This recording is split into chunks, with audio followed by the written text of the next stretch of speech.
Welcome sa Tagalog Fanfiction Series. Huwag sanang kalimutan mag-subscribe for more updates sa kwentong ito. Nagsimula na ang laro at agad na nakapunto si Simon sa unang attempt. Inspired siguro sa dami ng girls na nanonood rito. Isa ito sa naka-highest pointers at nagdala ng laro. Hanga siya syempre kaya lang hindi siya nagpapahalata sa mga kasama. Nagsinungaling siya kay Brian nang sabihin dito na hindi niya papanoorin si Simon. Actually, hindi nga niya inaalis ang mga mata niya sa lalaki. Imagine, pinagmalakihan niya ang player na ito na gusto siyang bigyan ng bouquet noong isang araw. Hindi niya tinanggap ang bulaklak. May pagka-weird din siya. Nagawa niyang snub in ang kagwapuhan ng lalaking ito. Dapat lang. May Brian na yata ako. Pagbibigay katwiran niya sa sarili. Nanalo ang team ni na Simon. Nang matapos ang laro ay nagpaalam na siya kina Liz. 7 o'clock naman ang usapan ninyo ay aalis ka na. Magre-retouch pa ako ng mukha ko, para naman maging beauty ako sa pagharap ko kay Brian. Sige, good luck. Wika ni Liz, nagmamadaling lumusot siya sa mga taong papalabas na rin. Kinakabahan ako, baka lalong magalit sa akin si JK kapag nalaman ang buong katotohanan. Wika niya sa mga kaibigan at sa mga kaibigan ni JK. Simon, pangatawanan mo ang ginawa mong pagpapanggap na Brian. Kailangang harapin mo si JK. Sobrang kinakabahan talaga ako. Baka hindi niya ako maintindihan. May papatunayan ka naman sa kanya, hindi ba? Iyon ang mahalaga, Simon. At naniniwala kami na babaeng-babae ang friend namin. Na magagawa niyang maintindihan ang lahat lalo na at mapapatunayan mo na tapat naman ang layunin mo sa kanya. Wish me luck, guys. Alam naman ninyo si JK. Masyado siyang mailap sa akin. Kailangan lang makumbinsi mo siya na tapat ang layunin mo sa kanya. Pero ayaw niya akong paniwalaan. But she believed in Brian. At si Brian at ikaw ay iisa. Ano ang ikakatakot mo? Just be yourself at ipaglaban mo ang damdamin mo. Salamat sa inyo. Sige, pag-pray na lang ninyo ako. Balitaan mo kami ng update, ha? Dito lang kami sa vicinity ng Araneta. Sa Starbucks na lang siguro kami pupunta. Sige, bye na sa inyo. Baka magalit yun kapag nahuli ako sa tagpuan namin. Good luck. Magtagumpay ka sana. 30 minutes before 7 ay naruroon na siya sa Shakey's. Pumwesto siya malapit sa entrance kung saan ay matatanaw niya ang lahat ng papasok doon. Nag-order siya ng iced tea at unti-unting sinisip-sip iyon habang naghihintay sa pagdating ni Brian. Halo-halo ang nararamdaman niya ng mga sandaling iyon. Excitement, kaba, takot. Paano kaya kung taliwas pala sa inaasahan niya ang kaanyuan ni Brian? Paano na kung tama pala si Liz? Nakabaligtaran nito ang binuo niyang katauhan ni Brian sa kanyang isipan. Paano kung hindi pala gwapo? O kaya instead na tall guy, kagaya ng username nito ay pandekekok pala ito. Huwag naman sana, maya-maya ay nanlaki ang mga mata niya. Ang nakita kasi niyang pumapasok sa Shakey's ay si Simon. May dala-dala itong bouquet na kagaya ng ibinigay sa kanya. Ano ang ginagawa ng lalaking ito dito? Alangan namang sa akin niya ibibigay ang bouquet na iyon. Tumalikod siya sa takot na makita nito. Pero palihim niyang tiningnan kung saan ito banda uupo. Naupo iyon sa bandang loob. Sa medyo sulok na lugar. May katagpo rin yata ang hudyong ito rito. Dito pa naisip ang makipagkita. Kapag mamalasin ka nga naman. Na-conscious na siyang bigla. Sino kaya ang katagpo ng Bruhildong ito rito? Bibigay-bigay ko nun ng bulaklak, tapos nakikipag-date naman sa iba.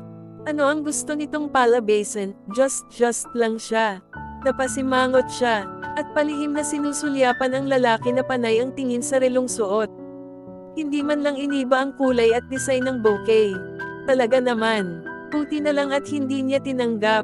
Balak pa naman sana niyang ikwadro iyon kung sakali. Sumapit ang alas 7 at wala pa. Rin siyang nakikitang lalaki na pumapasok na tumutugma sa description ni Brian. May Indian pa yata siya. Kapag nagkataon, makaka-experience si Brian ng pagsabog ng bulkan. Huwag na huwag siyang lalakoan nito. Isinakripisyo niya ang damdamin niya kay Simon dahil sa lalaking iyon. Ang Simon na ito na naririto ay dito pa napiling makipag-date sa kung sino mang ka-appointment nito. Maya-maya ay may pumasok na isang magandang babae. Bigla siyang na-insecure. Baka ito na ang date ni Simon. Palihim na sinundan niya ng tingin ang babae pero hindi iyon nakarating sa kinaroroonan ni Simon. Sa makatuwid, hindi ito ang kausap ng lalaki. Lumagpas na sa 7:00 ang kamay ng relo, gusto na niyang bugnutin. Panay ang buntong hininga niya. Papasok pa lang niya ng Shakey's ay nakita na niya si JK. Pero hindi niya alam kung paano ito i-approach. Natatakot siyang mapahiya sa buong restaurant na iyon. Baka bigla siyang bulyawan ni JK kapag nalaman nitong siya mismo si Brian. Palihim na nilinggan niya ito at nakita niyang madilim na ng mukha nito. Tinukot niya ang kanyang cellphone at tinawagan ito. Brian. Ulalas niya ng mabusesan ang lalaki. Ako nga, nasaan ka na? Kanina pa ako sa Shakey's at nainiip na ako. I'm sorry. Actually ay naririto na ako sa Shakey's kanina pa. Kaya lang ay natatakot akong magpakita sa iyo dahil baka magalit ka kapag nakita mo ako. Bakit naman ako magagalit? Naglihim kasi ako sa iyo ng tunay na identity ko. Napalunok siya. Baka nga totoo ang hinala ni Liz. Nanay ko. Baka nga dakilang unano ito. Patay akong bata ako. Hey, JK. Are you still there? Yes, I'm still here. Nasaan ka na ba? Kung ipapangako mong hindi ka magagalit sa akin, magpapakilala na ako sa iyo. Pero kung magagalit ka, I better go away na lang. No, promise, hindi ako magagalit, Anya. Are you ready to see me? Yes, where are you na ba? Wala naman kasi akong makita rito na katulad ng description sinasabi mo. Saad niya habang nililanga ang mga tao sa paligid niya. Meron, actually, hindi mo lang siguro napansin. Okay, nasaan ka bang talaga? Lumingon ka sa gawing kanan mo. Yung nag-iisang naka-jacket ng itim doon at may hawak na bouquet, iyon ako. Bouquet. Dahan-daang lumingon siya, dalawang alam niya na ang tinutumbok niyon ay ang mismong kinaroroonan ni Simon. Gusto niyang kutuban pero ayaw niyang isiping tama nga siya sa kanyang hinala. Nang mapadako ang mga mata niya sa kinaroroonan ni Simon ay nabuglawan niyang nakatayo na ito at hawak-hawak ang bouquet. Nakangiti ito at nakatingin sa kanya. Napalunok siya. Halos ay hindi siya humihinga. Hindi niya magawang kumilos sa kinauupo ang mesa lalo na nang humakbang si Simon palapit sa kanyang table. Para sa iyo JK, mula kay Brian. Ako si Brian. Nakabawi siya sa pagkabigla at biglang napatayo. Hindi na niya alintana ang mga taong nakapaligid sa kanya. Ilang ulit na bang nangyari ang eksenang ito na nahuhumiliit siya sa kagagawa ng unggoy na ito. Ang galing mo talagang magpaikot ng tao. Ano? Pati boses mo ay nagawa mong baguhin sa cellphone. Ano ang naging kasalanan ko sa iyo at nagawa mo sa akin ito? JK, patawarin mo ako. Ito lang ang naisip kong paraan para mapatunayan sa iyo na tapat ang layunin ko sa iyo. Sa halip na matuwa, isang sampal ang ibinigay niya kay Simon. Isaksak mo sa baga mo ang mga bulaklak na yan. Manloloko. Mangiyak-ngiyak na tinalikuran niya si Simon. JK, wait, habol ni Simon subalit hindi niya ito nilinggan. Nagmamadali ang kanyang mga hakbang at ang nais ay makaalis kaagad sa lugar na iyon. Nanlulumong napatigil siya sa paghabol kay JK. Talaga yatang nakatakda siyang mabigo sa isang babae. Sa unang babae pa naman na binalak niyang seryosohin. Bakit ganoon? Kung kailan gusto na niyang magkaroon ng nag-iisang girlfriend ay saka pa siya nabigo. Ginawa na niya ang lahat para mapaamo ito. Nagpakababa na siya. Nagpapanggap para lang mapaibig ito pero nabigo pa rin siya. Pero hindi niya gustong magalit kay JK. Baka sadyang wala itong pagtingin sa kanya at ipinipilit lang niya ang sarili. Sa tindi ng ngit-ngit niya ay ibinalibag niya ang mga bulaklak at saka nagmamadaling nilisan ang lugar na iyon. Nanginginig ang boses niya habang kausap si Liz sa cellphone. Pinakiusapan niyang puntahan siya ng mga kaibigan sa kanyang kinaroroonan. Please lang, huwag ninyong isama ang mga boyfriends ninyo. Gusto ko kayong tatlo lang. Ano ba ang nangyari? Mahabang salay-sayan. Magpunta na kayo rito at talagang parang sasabog ang dibdib ko sa sama ng loob. Sige, hintayin mo kami riyan. Nasa basement siya ng Alimol at tila gusto niyang bumunghalit ng iyak. Huwag kang susuko. Talagang ganyan ang mga babae. Mahirap papaniwalain, lalo na sa isang katulad mo. Hindi maganda ang imaheng natanim sa isipan ni JK kung kaya't ganyan ang reaksyon niya sa iyo. Pero wala naman akong malinaw na girlfriend Alam ninyo yan na pawang ang mga babaeng iyon ang nagsisilapit sa akin at hindi ako. Hindi ko naman sila niligawan. Ngayon lang ako nagseryoso na manligaw, tapos ay hindi pa ako pinaniniwalaan. Mabigat ang dibdib na react niya. God knows, mahal niya talaga si JK at tapat. Ang layunin niya rito, na bigla na lang umusbong ang damdaming iyon para sa dalaga. Huwag kang mawawalan ng pag-asa. Try and try until you succeed. Hindi ko na alam ang gagawin ko. Ipagpatuloy mo lang ang panliligaw kahit na ano ang ipakita niya sa iyo.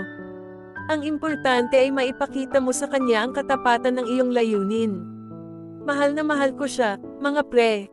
Alam namin. Kaya magpakatatag ka. Huwag kang padadala sa kasungitan ng babaeng iyon.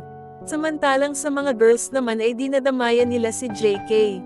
Gaga, ano ang iniiyak mo dyan? Nagsisisi ka na hindi mo pa natanggap ang pag-ibig ni Simon sa iyo. Samantalang ikaw itong luka-luka. Single ni Chrissy. Manloloko kasi siya. Okay, assuming na manloloko, bakit ka umaatungal na parang bata? Di magkibit ka na lang ng balikat at huwag na siyang isipin. That is, kung wala siyang halaga sa iyo.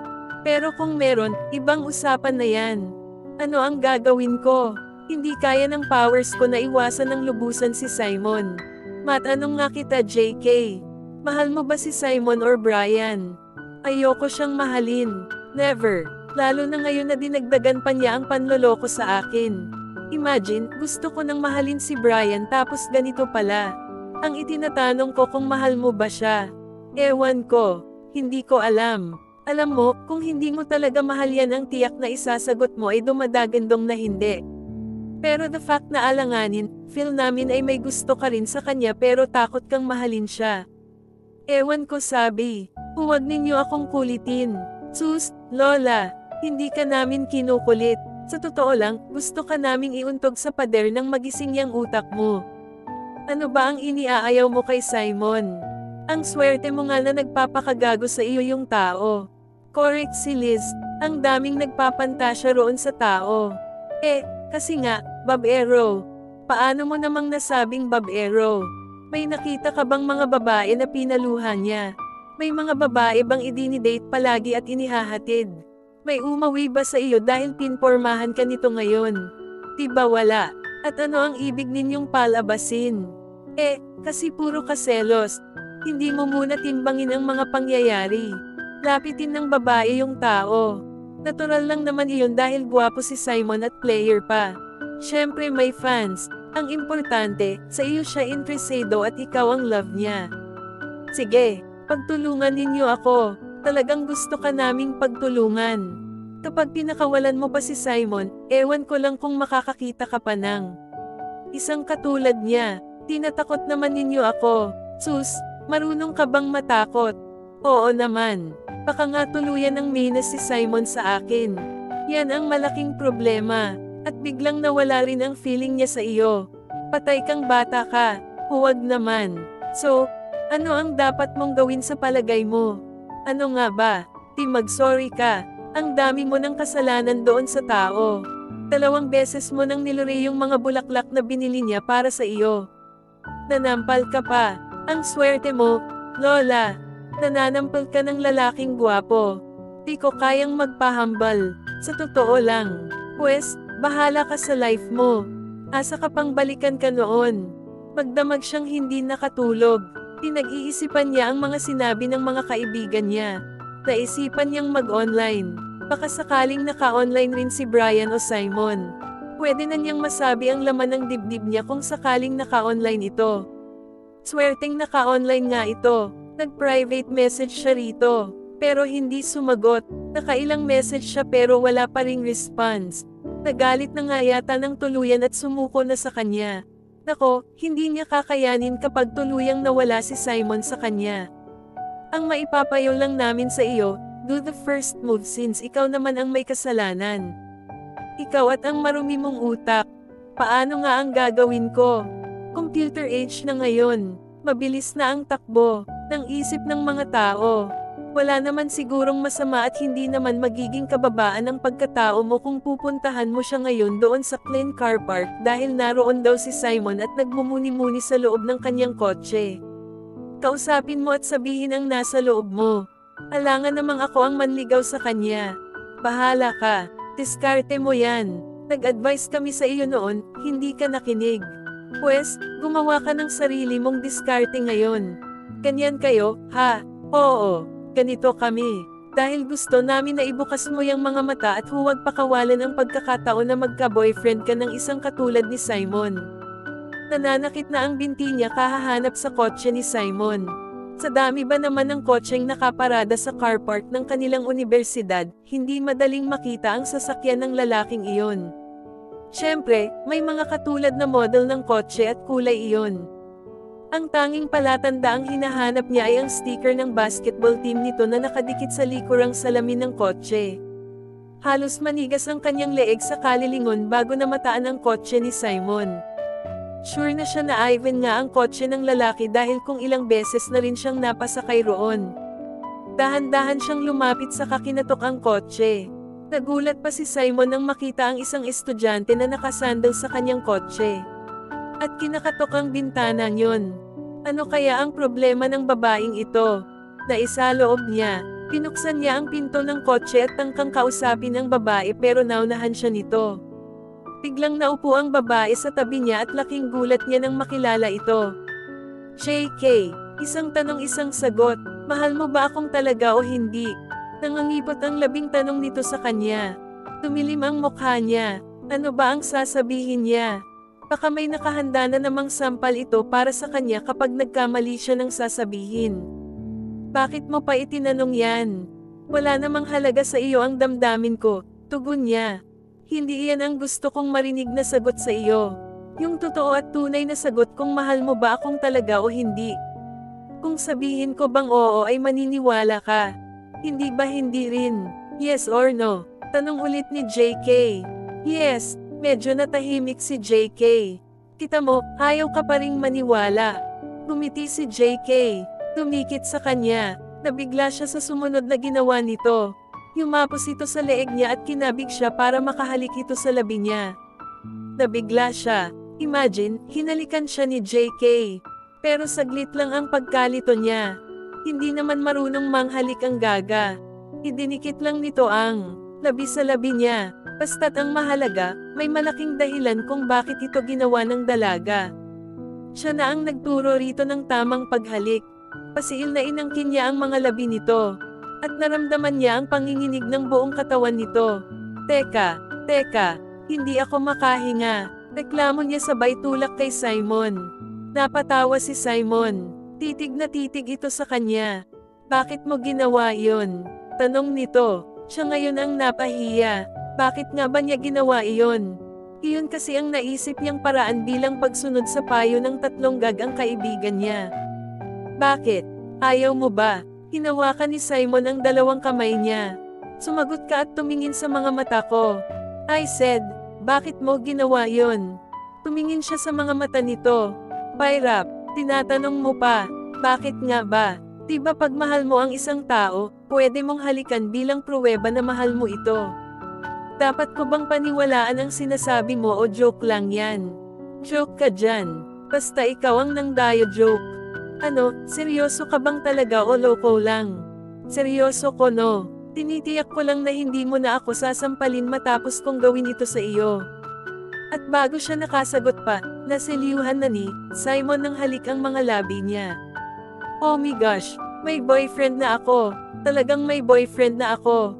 Ngayon, magkalinawan tayong dalawa. On na ba tayo o kailangan pa kitang ligawan? Nihampas niya si Simon. Diba niligawan mo na ako sa internet at saka dapat sasagutin na kita bilang Brian? Nililinaw ko lang. Ikaw nga itong dapat magpaliwanag kung bakit. Natigil ang bibig niya nang i-date ni Simon ang hintuturo sa mga labi niya. May dinukot si Simon sa bulsa. Isang singsing at isinuot sa kanyang daliri. Mula ngayon, you are my girl. The only girl na mamahalin ko at iibigin. Napamulagat siya. Titig na titig siya sa singsing na ibinigay ni Simon. Kasunod noon ay lumaglag ang kanyang mga luha. Napalungkot yata kita at hindi napasaya. Actually, tears of joy ito. I love you, Simon. Believe me. I love you too. Believe ka na ba? Tumanggaw siya ng sunod-sunod. Tama pala sila sa pagsasabing seryoso ka sa akin. I didn't expect this gesture. Akala ko joke lang. Yung pala serious kang talaga. Actually ayoko sanang maniwala sa. Napigil na ang mga sasabihin niya. Dahil may kasunod nga halik ang singsing. As if, sinasabi ni Simon na silent muna. Why not? Kumanti siya ng halik sa lalaki. Ganoon ito kahusay humalik. Naturuan na kaagad siya sa first attempt pa lang. Ikaw man ang mahalikan ng isang guy na katulad ni Simon, gugustuhin mo ng manahimik habang buhay, promise. At dito nagtatapos ang kwento ni Jacqueline at Simon.